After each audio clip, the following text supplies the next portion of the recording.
धन्यवाद सर। आपने समय काफी शॉर्ट कर दिया।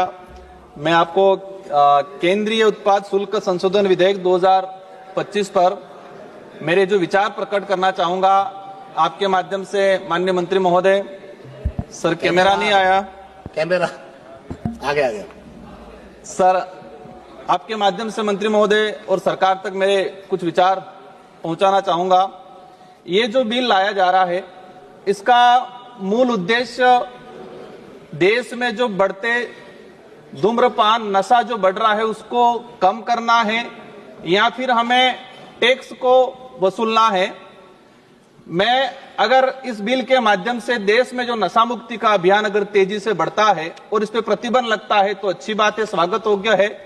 लेकिन इस बिल की वजह से मैं चिंतित हूं उन किसानों की ओर जो रात को मतलब सुबह 4 बजे उठ के जंगलों में जाके तेंदू पत्ता कलेक्शन करते हैं और तेंदू पत्ता कलेक्शन करके 1-2 रुपए की वो बनाते हैं, पैकेट बनाते, वो देते हैं कंपनी वालों को। ये जो कानून लाया जा रहा है उसका असर कहीं उन किसानों पे नहीं पड़े जो जंगलों में जाके सुपारियों के बागवानों में जाके जो कलेक्शन करते हैं, इनके आमदनी पे इसका असर नहीं पड़े, उस बात से मैं चिंतित हूं।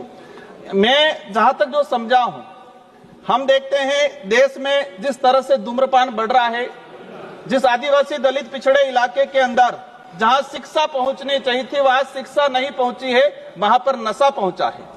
तो हमारी ये प्रायोरिटी होनी चाहिए कि हम उस हिसाब से काम करें। और मैं जहां तक समझा हूं कि जो धूम्रपान तेजी से बढ़ रहा है उसका मेन रीजन एडवर्टाइजमेंट है। आपने विमल का जो एडवर्टाइजमेंट कई बड़े बड़े शहरों में, ग्रामीण इलाकों में वो लगे हुए हैं कि दाने दाने में केसर का दम, लेकिन 3-4 जो हीरो हैं वो कहते हैं कि दाने दाने में केसर का दम, और ये एडवर्टाइजमेंट करने के लिए उनको करोड़ों रुपया मिलता है। अब ये जो हीरो हैं ये एज आइडल बने हुए युवाओं के, और वो कहते हैं कि इसमें तो केसर का दम है। तो ऐसी एडवर्टाइजमेंट पे सरकार को प्रतिबंध लगाने की जरूरत है और ऐसे एडवर्टाइजमेंट करने वाले बॉलीवुड स्टारों पे भी कार्रवाई करने की जरूरत है। आज ट्राइबल इलाके के अंदर देखा गया है, मेरे जो जिला है डूंगरपुर और संसदीय क्षेत्र मेरा बांसवाड़ा, एक दिन के अंदर मैंने बीच में हिसाब लगाया था, एक दिन के अंदर 1 करोड़ 10 लाख के आसपास विमल का उत्पाद मतलब कहे कि बिक्री होती है। और इसका मूल जो रीजन है कि हमारा कोई इस पे प्रतिबंध नहीं है, किसी प्रकार का कंट्रोल नहीं है, डुप्लीकेट चीजें भी बन रही है। सरकार जो ओरिजिनल जो सिगरेट बीड़ी तंबाकू उस पे, लेकिन इसकी कॉपी होके मार्केट में और विशेषकर ग्रामीण इलाके में इसकी जो डुप्लीकेट कॉपी है, डुप्लीकेट जो चीजें जा रही है, इस पे सरकार क्या करेगी। मैं जानना चाहूंगा कि व्यापारियों पर टैक्स के साथ इन जो कंपनियां जो उत्पादन कर रही है, इस टैक्स का असर उत्पादन करने वाली कंपनियों पे और जो सेलिंग करने वाले जो व्यापारी है इन पे होना चाहिए, न कि जो ग्रामीण इलाके में जो किसान हैं उन किसानों पे अगर इसका असर होता है तो हमारे लिए दुर्भाग्य की बात है। प्रतिबंध, मैं कहता हूं कि प्रतिबंध करना चाहिए, लेकिन प्रतिबंध की बात आती है तो हमें एक चीज ये भी उदाहरण के तौर में सामने आता है कि गुजरात के अंदर शराब प्रतिबंध है, लेकिन आज की तारीख में मेरा नजदीकी राज्य है, आज की तारीख में जहां पर प्रतिबंध है, गुजरात में शराब प्रतिबंध है, वहां सबसे ज्यादा शराब बिकती है। जो बोतल 500 रुपए की है वहां 1500 रुपए में बिकती है। तो इस बात पे भी हमें सोचने की जरूरत है। हमें सबको चिंतित होना है कि देश में युवा नशे के लत में जा रहा है।